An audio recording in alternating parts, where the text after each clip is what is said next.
Okay, तो हमारा पहला जो मिथ है that is only overweight women can get PCOD. No, there are two types of PCOD.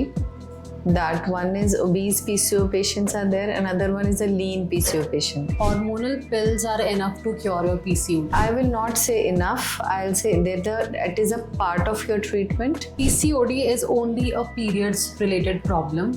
Not at all. It is basically total hormonal imbalance is there.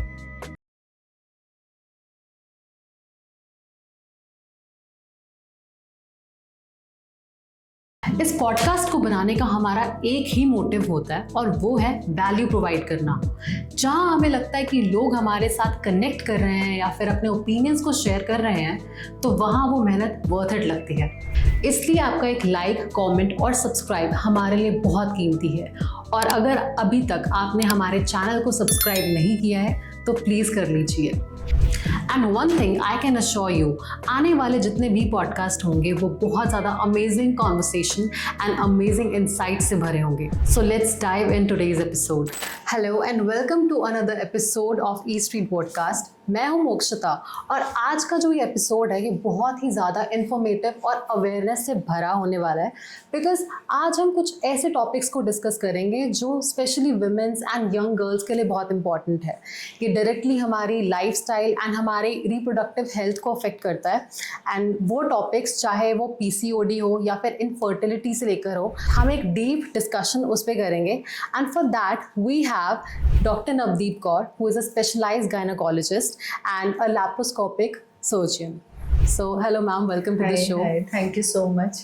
Okay, so before we start this conversation, I just wanted to know कि आपने ये field choose क्यों करी? This field was chosen by my mother only actually. While I was doing MBBS, I didn't like gynae. But my mother was, this is the women branch and you need to get deep into this branch and make aware the women about what problems they are going through and help them ताकि उसको हम बाहर निकाल सके, उनको उन problem से बाहर निकाल सके. So this was my mother's dream. And as a doctor, I'll say that was my grandmother's dream. Okay. कि आपने डॉक्टर बनना है आगे जाके. And then yes, I'm here. Okay, so starting से you were like कि हाँ मुझे गायनेक ही बनना है. Yes. You were very prepared about Yes, it. yes. Okay, so अब तक आपके current experience में I've heard like from many gynecs कि जो प्रैक्टिसेस है ना गायनेकोलॉजी की वो काफ़ी चेंज हो चुकी है. क्योंकि ट्रेडिशनल टाइम में जो प्रॉब्लम्स आती थी that was majorly related to heavy bleeding या फिर फाइब्रॉइड्स हो गए. Right now PCOD, PCOS, infertility, इनसे रिलेटेड केसेस काफ़ी बढ़ रहा है. So as per your experience, have you witnessed the same? Yes, yes, absolutely. 20 years before, the problems women were facing were absolutely different. And after, for the last 20 years, there are more of a hormonal problems are there. Hormones ऊपर नीचे हो रहे हैं because हमारा environment change हो रहा है, हमारा lifestyle change हो रहा है, हमारा खाना change हो रहा है. Because of that, ये problem तो है ही अभी भी. Heavy bleeding, fibroids, pregnancy related problems ये तो है ही. But उसके साथ साथ female में hormonal imbalances. That can be, yes, that can be PCOD, that can be leading to infertility or in general infertility. So the shift is there. Right. And PCOD आपने mention करा. So there are two terms, PCOD, PCOS. Usually लोगों को लगता है कि दोनों एक ही term है, अलग अलग names है. I know कि दोनों different है, तो आप थोड़ा सा difference clarify कर सकते हो audience को? PCOD भी it is just in we'll say ultrasound पे हमें पता चलता है. Ultrasound पे लिख कर आ गया कि PCOD है और we can say polycystic ovarian disease है इसका full form. And the PCOD is a part of PCOS. It is a polycystic ovarian syndrome. Syndrome में सब कुछ आ जाता है. एक्ने आ गया, हिर्सुटिज्म मतलब फेशियल हेयर ग्रोथ आ गया, उसमें पीरियड्स डिले आ गया, उसमें ये सब सिंड्रोम्स आ जाते हैं. So PCOD it is a part of PCOS but in general, in a broader spectrum, PCOD and PCOS are almost similar only. Similar only Yes, yes. Almost. Okay, so अगर मैं acne की बात करूँ, ठीक है, तो यूजुअली क्या होता है, टीनेज में भी सबको एक्ने होता ही है. Yes, ठीक है, तो यूजुअली सब जितने भी गर्ल्स हो गए वो इस प्रॉब्लम से गुजरती हैं. But how would someone get to know कि मेरा ये जो एक्ने है ये मेरी एज की वजह से है या कोई और प्रॉब्लम है, जस्ट लाइक PCOD PCOS, तो वो कैसे आप डायग्नोस करोगे? जो टीनेजर में है, जब हार्मोनल चेंज हो रहे हैं, हॉर्मोन्स डिफरेंट हो रहे हैं, उसमें acne they are very common, but वो स्लोली चला जाता है. बट अगर हमारे पीरियड्स रेगुलर हैं, पीरियड्स रेगुलर का मतलब 21 to 35 डेज के अंदर आ रहे हैं, हमारा साइकिल 2 to 5 डेज, ब्लीड जो कर रहा है, वुमन ब्लीड कर रही है, गर्ल ब्लीड कर रही है, वो 2 to 5 डेज ब्लीड कर रही है और 21 to 35 डेज के बीच में पीरियड्स आ जाते हैं, तो it is absolutely normal. Third is कोई फेशियल हेयर ग्रोथ नहीं है, कोई एबनॉर्मल चेस्ट पे हेयर ग्रोथ नहीं है, हेयर फॉल नहीं है, तो it is normal teenage problem. But if the periods are delayed, if there are facial hair growth at the places where females don't have, and there is a hair loss, then yes, acne can be because of the other problems, other diseases, I will say, not as a teenager problem. Okay. So is there any specific area कि जो PCOD की वजह से हमें जब acne होता है तो एक स्पेसिफिक एरिया को टारगेट करता है? नहीं, ऐसा नहीं है स्पेसिफिक एरिया. होगा फेस पे, होगा बैक पे, होगा ये कहीं पे भी, ओवरऑल कहीं भी बॉडी पे आ हो सकता है. यस. ओके, एंड इसके रूट कॉज क्या है? PCOD or / PCOS, it is not a disease. Basically, we say it is a lifestyle disorder. It is not a disease. We don't take it in a disease. It is a lifestyle disorder. अब lifestyle कैसे है? I'll think about my mother as well as my grandmother. You think about your grandmother. What was their lifestyle? What they used to eat? What were their daily routine? They used to, जैसे मेरी grand है, morning में जल्दी उठते थे, चक्की पीसते थे, तो फ्रेश आटा बनाते थे. फिर उनका जो डेली रूटीन था उसमें माइल्ड टू मॉडरेट कुछ ना कुछ एक्सरसाइज, उन्होंने खाना बनाना है, उन्होंने बर्तन मांजने हैं, उन्होंने कपड़े धोने हैं, उस सब में कुछ ना कुछ माइल्ड टू मॉडरेट एक्सरसाइज चलती रहती थी, जिसमें सारे मसल, बॉडी का ईच एंड एवरी मसल वो काम में आता था. जब वो काम में आता था तो गुड हार्मोन्स रिलीज होते थे, बैड हार्मोन्स को सप्रेस करते थे. और आई कैन सिंपली से जो रेशियोज हैं हार्मोन्स की, because it is not just one hormone, there are multiple hormones, वो एक पर्टिकुलर रेशियोज में आते हैं पूरे मेंस्ट्रुअल साइकिल में. तो जब वो रेशियोज करेक्ट रहती थी तो उनको ये कोई प्रॉब्लम नहीं था. सेकेंड इज उनका खाना.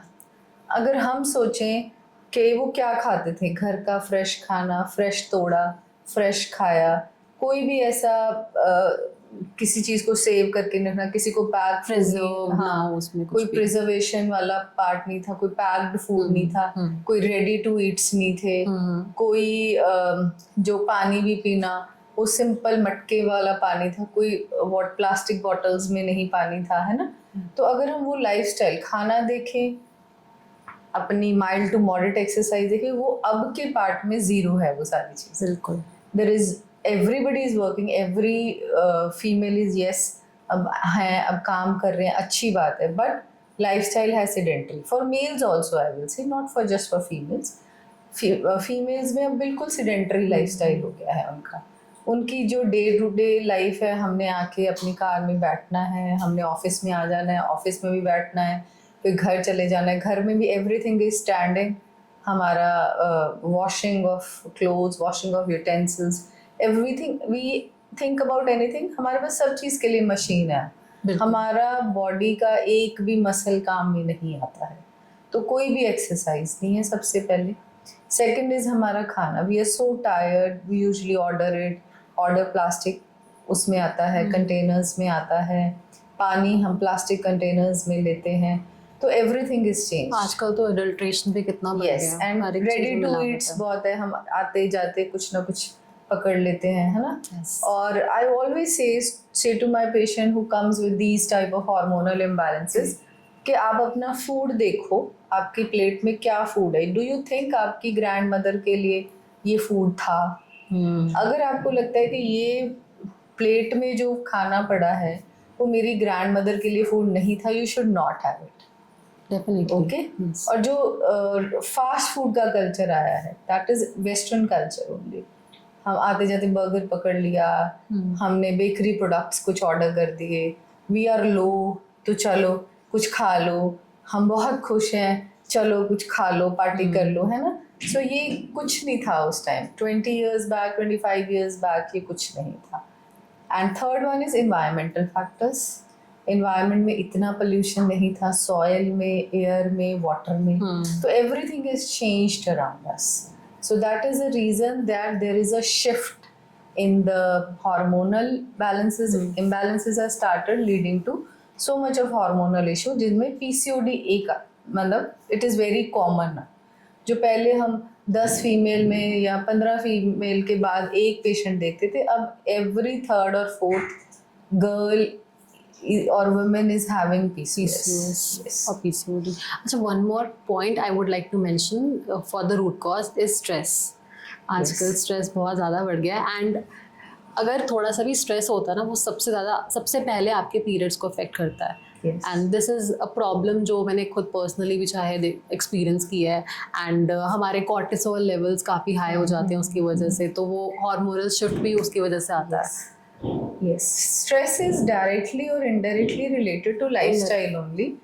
हमारा sedentary lifestyle, हमारा खाना, the way we are now. क्योंकि देखो, अगर हम सोचे कि फीमेल इज वर्किंग, तो इसका मतलब ये नहीं है कि घर का काम हम छोड़ देंगे. छोड़ सकते हैं किसी हद तक, पर बिल्कुल नहीं छोड़ सकते, बिल्कुल जीरो नहीं कर सकते. So it is a double the stress. Yes. One is जो आपका घर का स्ट्रेस है, and the second one is जो आपका ऑफिशियल स्ट्रेस है. So yes, it is the cause of hormonal imbalance. तो स्ट्रेस जो है वो ट्रिगर भी करता है इसको. Yes, it trigger. तो बट अगर हम अपना खाना सही रखेंगे और हम एक्सरसाइज करेंगे, the bad hormones that are released by stress, that can be balanced out by the exercise. Right.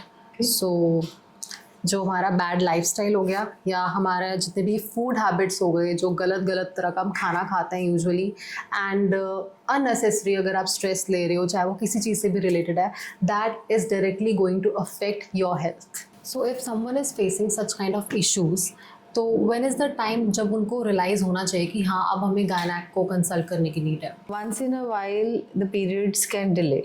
Okay, साल में एक बार 2 बार पीरियड्स डिले हो सकते हैं, लेकिन अगर रेगुलरली डिले हो रहे हैं, for the last 6 months regular cycle नहीं आ रहा है, लेट आ रहा है, मोर देन 35 days का साइकिल है.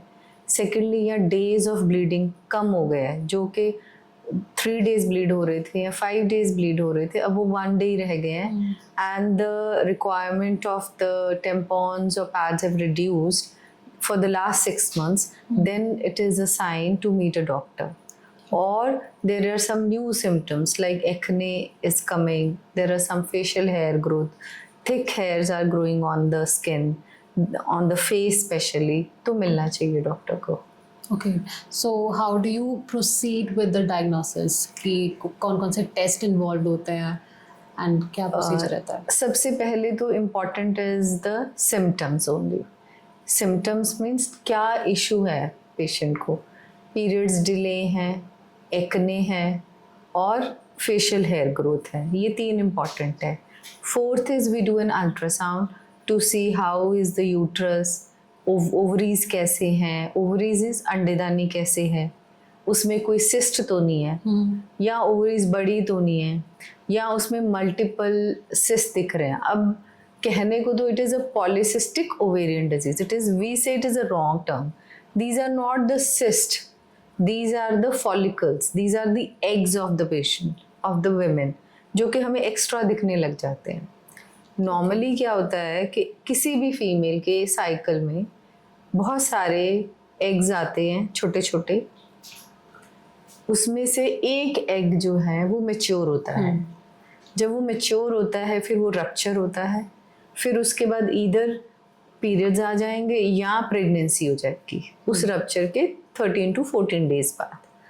बट इन पीसीओडी जो नंबर ऑफ एग्स शुरू में आए हैं छोटे छोटे वो ही ग्रो करते रहते हैं, वो पर्टिकुलर एक एग ग्रो ही नहीं करता है। वो इतने सारे ग्रो कर जाते हैं कि वो हमें अल्ट्रासाउंड पे दिखने लग जाते हैं और रिजल्टिंग के एक पर्टिकुलर एग बना नहीं, एक प्रॉपर साइकिल चला नहीं, पीरियड्स डिले हो जाते हैं और अल्ट्रासाउंड पे हमें ओवरीज जो हैं अंडेदानियां जो बड़ी दिखने लग जाती हैं। और उसमें हमें छोटे ये एग्स और फॉलिकल्स और as per the name polycystic ovary दिखने लग जाते हैं कि वो सिस्ट छोटे बड़े सारे होते हैं। तो उससे ओवेरियन साइज बढ़ जाता है। सिस्ट नहीं होता है, वो सिस्ट नहीं होता है, वो फीमेल के अपने एग्स ही होते हैं। Cyst is another problem of ovary. हमने वो डिफरेंशिएट करना होता है जब पेशेंट हमारे पास इन सिम्टम्स के साथ आता है कि इसमें पॉलीसिस्टिक ओवेरियन डिजीज लग रहा है और there is a simple another type of cyst is there जो कि डिलेड साइकिल्स वो भी कर सकती है। तो अगर तो छोटे फॉलिकल्स और कैसे एग्स हमें दिख रहे हैं, फिर हमें फर्दर टेस्टिंग चाहिए होती है जिसमें इम्पॉर्टेंटली उनका हार्मोन प्रोफाइल हम करते हैं। हार्मोन प्रोफाइल में बहुत बड़ा हार्मोन प्रोफाइल करने की ज़रूरत नहीं होती है। हम यूजुअली देखते हैं कि ठीक है हमें दिख गया it is a polycystic ovaries, तो बट इसमें थायराइड ठीक चल रहा है, एक प्रोलैक्टिन हार्मोन होता है जो कि यूजुअली स्ट्रेस में इंक्रीज हो जाता है और यूजुअली उनका ज़्यादा होता है जो मदर फीड करा रही होती हैं इन नॉर्मल केसेस। ओके, वो तो नहीं बढ़ा हुआ है। और हम कई बार जब हमें लगे कि ज़्यादा प्रॉब्लम है फिर हम टेस्टोस्टेरॉन, जिसमें फ्री टेस्टोस्टेरॉन मेल हार्मोन होता है जिसके बहुत ज़्यादा फेशियल हेयर ग्रोथ हो, उनका हम कराते हैं। फिर इंसुलिन लेवल्स भी करा सकते हैं और शुगर्स कराते हैं। ये बेसिक टेस्ट है। Some of there are other tests are also there that can be done, but usually इनसे हमें पता चल जाता है कि पेशेंट जो है पीसीओडी में फिट बैठता है कि नहीं बैठता है। Okay, so while treating the patient medication का कितना बड़ा रोल है इसमें? देखो, मेडिकेशन का बहुत कम रोल है इसमें। मेन रोल हैगा लाइफस्टाइल मॉडिफिकेशन। लाइफस्टाइल मॉडिफिकेशन जैसे हमने पहले बात करी है, एक्सरसाइज में कुछ भी कार्डियो प्लस मसल स्ट्रेंथनिंग बहुत इम्पॉर्टेंट है।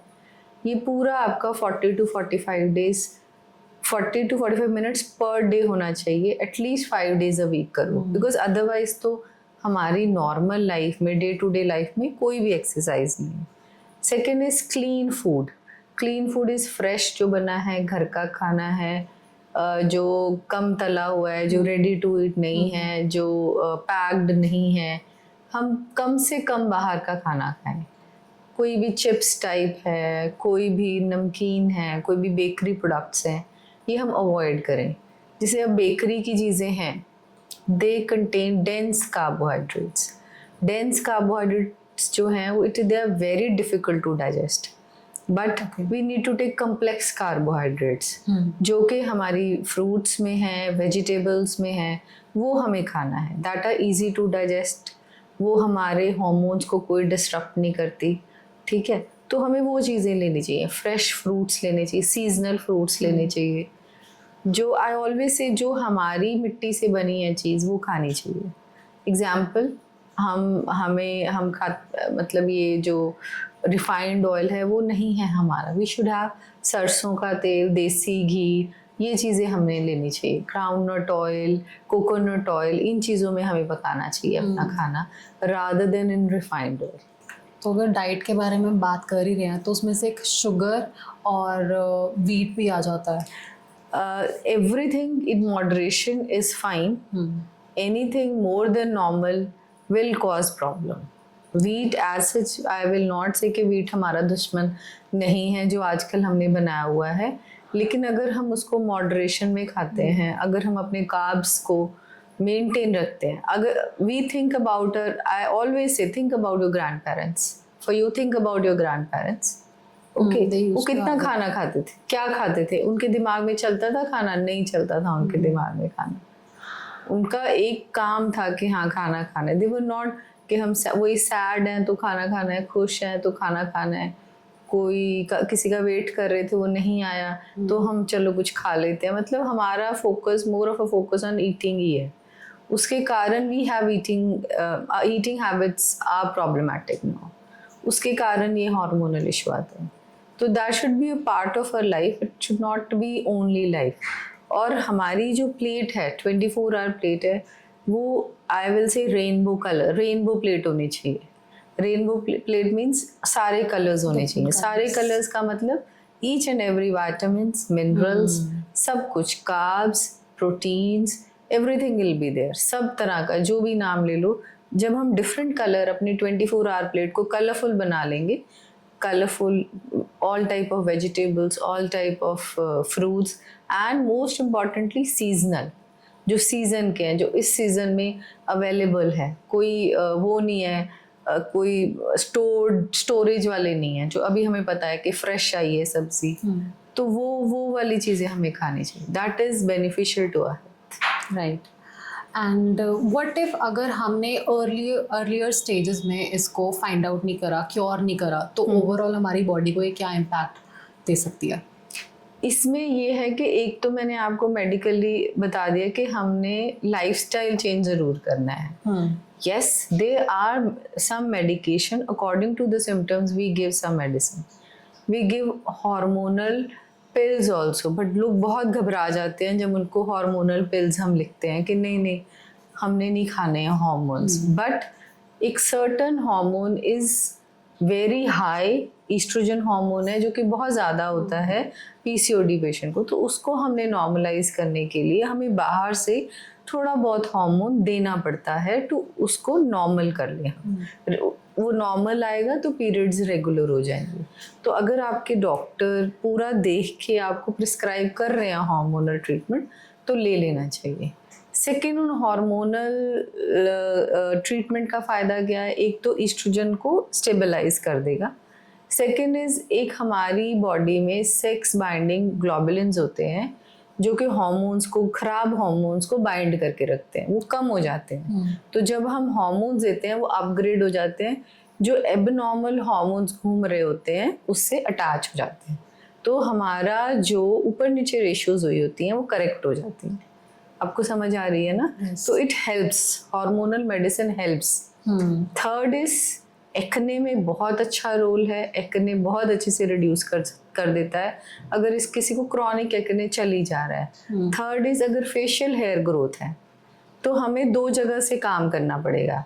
एक तो हमें ब्लड लेवल पे काम करना पड़ेगा, एक लोकल लेवल पे काम करना पड़ेगा, ऑन द स्किन करना पड़ेगा।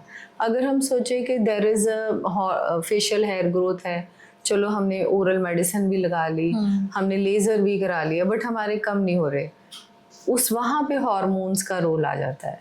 जब हम हार्मोन्स देते हैं तो एक तो ब्लड लेवल पे हमारा काम स्टार्ट हो गया, जो मेल हार्मोन थोड़ा हायर साइड पे है पीसीओडी पेशेंट में, वो डिक्रीज हो जाता है। और लोकल जब हम क्रीम्स लगाते हैं तो लोकल लेवल पे जो उस हार्मोन का इंटेंसिटी होता है वो रिड्यूस हो जाता है। थर्ड, हम लेज़र करा लो या वैक्सिंग करा लो, एनीथिंग यू फील, तो वो स्लो हो जाती है growth.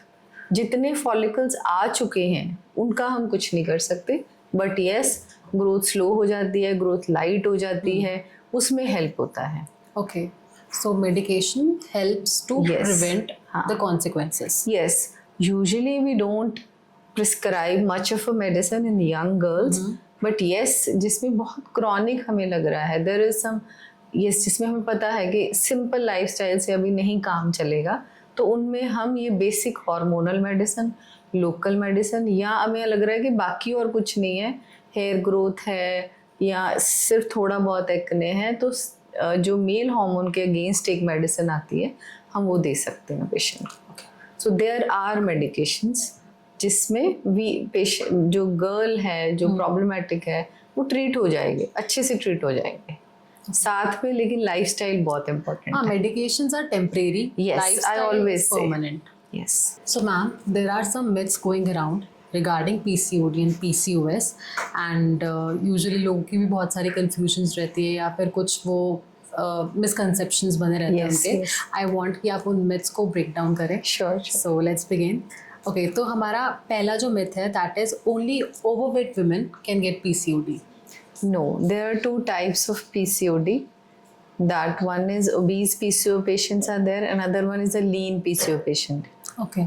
Okay, both of them, they have a little different spectrum, a little differently they get treated.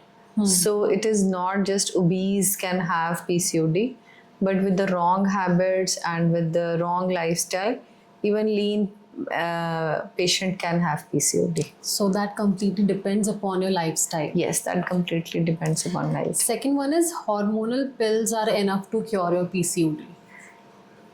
I will not say enough. I'll say that it is a part of your treatment and your lifestyle. Again, I'll say lifestyle is the important part of your treatment. Definitely. PCOD is only a periods related problem. Not at all. It is basically total hormonal imbalance is there, in which certain female hormones they are dearranged, and there is a increase in the level of the male hormone in the female. So it is not just a period problem; it is a total body's problem, in which ultimately, if you do not treat this PCOD, you can have infertility, unable to conceive the baby. Second is hypertension in future, diabetes in future, and you can have cancer ovary, cancer uterus in the future if you don't treat it well. Let's get into the another myth, that is PCOS is completely reversible. PCOD have a genetic predisposition also, genetic relation also. Completely reversible, I will not say it is completely reversible, but yes, you can reverse for if your lifestyle is absolutely correct with some type of medicines. So like we can't manage it, we can manage it, but we Yes. can't reverse it. We can manage it, but we can't reverse it, because if there are आपका lifestyle फिर से खराब हो जाएगा, फिर से कोई stress factor आ जाएगा, फिर से कुछ चीजें ऐड ऑन हो जाएंगी, तो वो फिर से आ जाएगा. वापस आ जाएगा. Yes.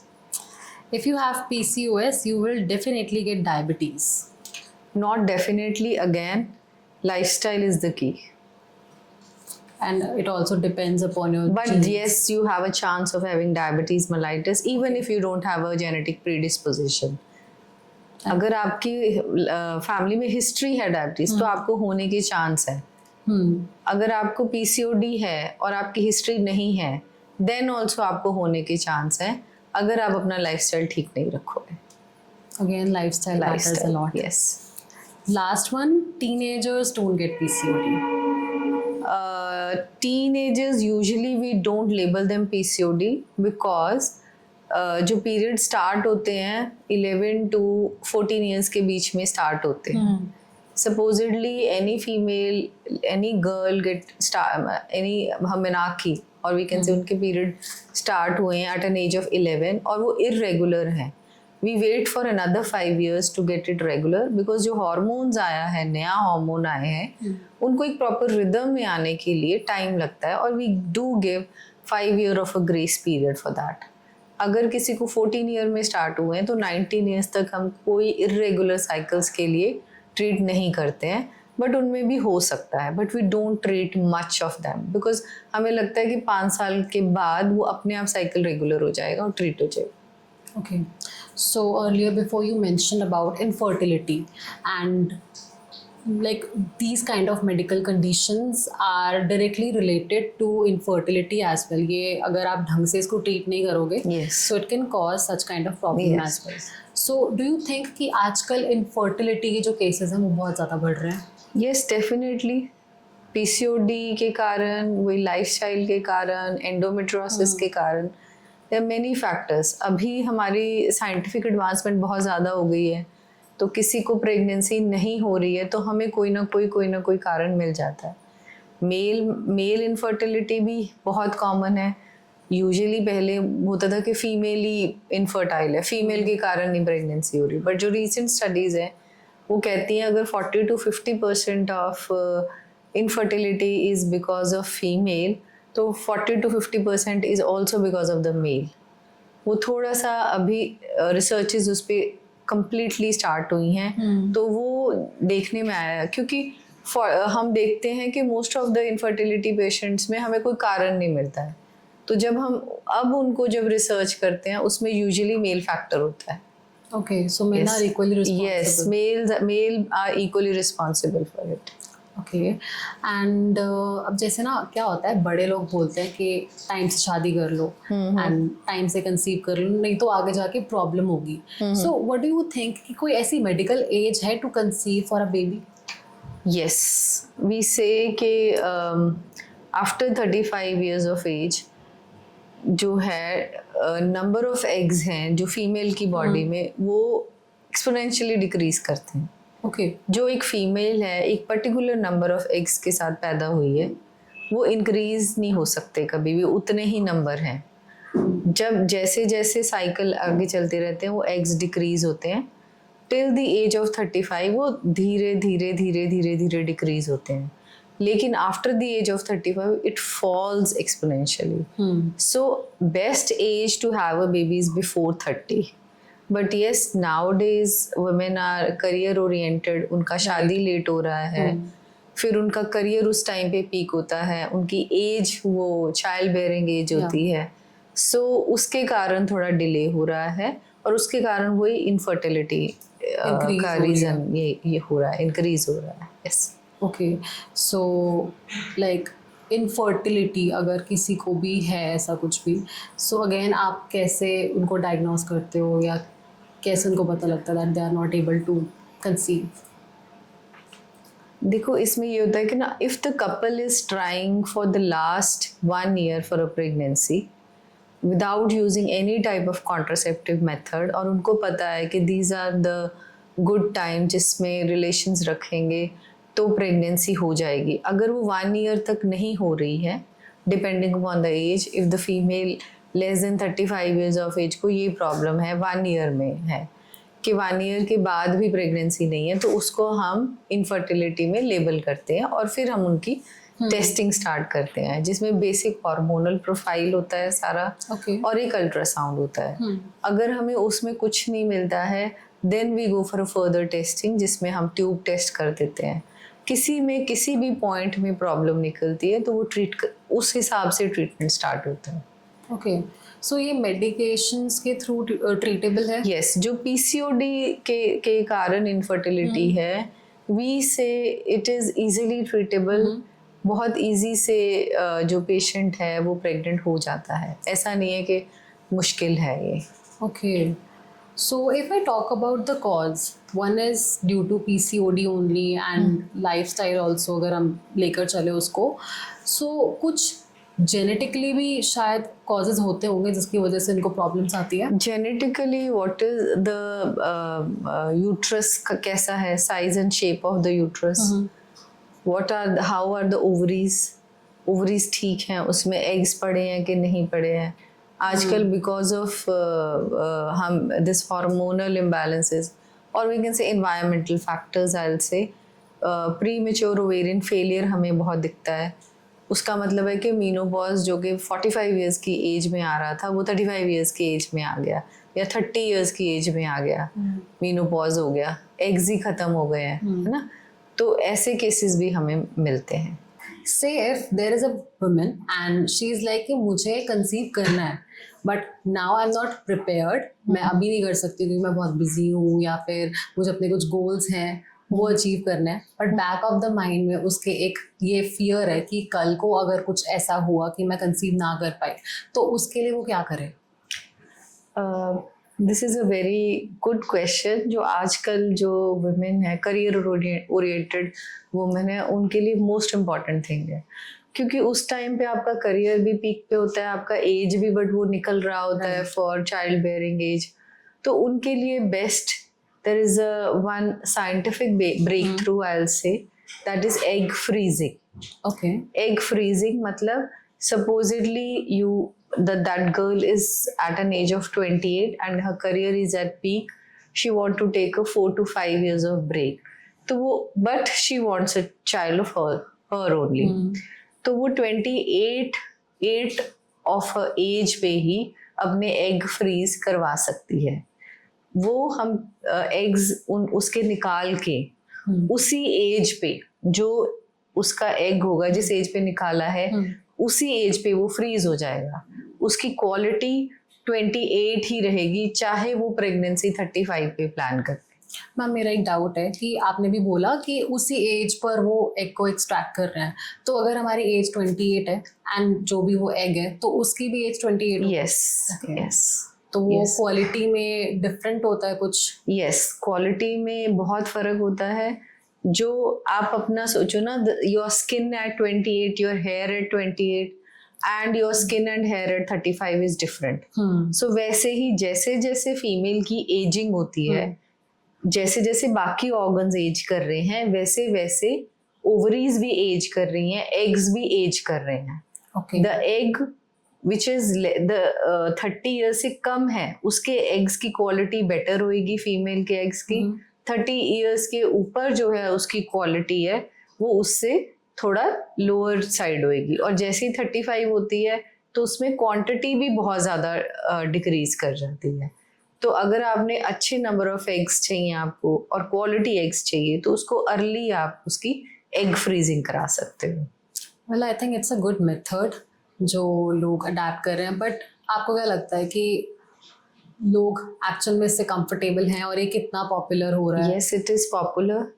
Priyanka Chopra, Katrina Kaif, they are live examples. They want to get pregnant, they want to have their own child. उन्होंने अपनी सही एज पे एग फ्रीजिंग कराई है। Now Katrina Kaif boy baby, वो चाहे एग फ्रीजिंग से हुआ हो, वो चाहे स्पॉन्टेनियस उस टाइम पे प्रेगनेंसी हुई हो, that is their wish at that time. Okay, egg freezing is just like a IVF only, IVF procedure. Okay, उसमें हम इंजेक्शन देके, जिसने भी प्लान कर लिया कि मैंने एग फ्रीजिंग करानी है, हम इंजेक्शन देते हैं जो कि नॉर्मली एक साइकिल में एक एग बनता है, इसमें हम 7 to 10 एग्स बना लेते हैं।